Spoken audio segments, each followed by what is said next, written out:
Žali se Mujo doktoru da ne vidi tko prolazi s druge strane ulice. Sve mu mutno pred očima.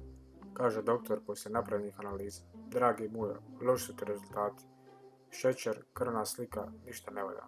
Morat ćete pripaziti na prehranu, bez slanog, masnog, kobasica, slanine, slatkog, vina, rakije, piva.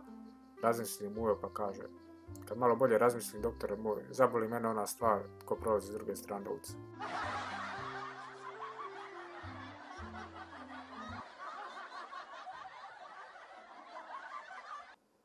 Zaustavi policajac Muju.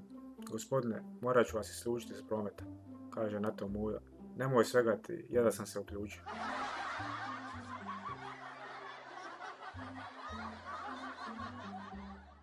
Dođe Mujo u restoran, a malo poslije dođe do njega konobar.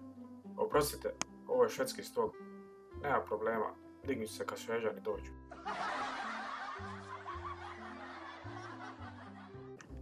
Kaže Mujo cimeru Hasi. Haso, je to pukla sijalica? Amo je zamijeniti. Što s ono što je pregorila da je bacimo, upita Haso. Kaže Mujo, a neka je sad, valjat će preko dana.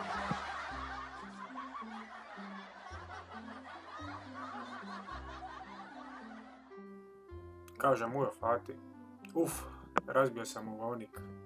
Kada? Ne kada, rekao sam ulovnik.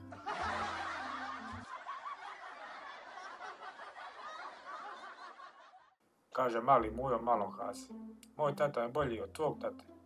Nije bolan, moj tata je bolji, odgovara mali Haso. Mali Mujo će opet, moja mama je bolja od tvoje mame, a mali Haso će na to. A je, to kaže i moj tata.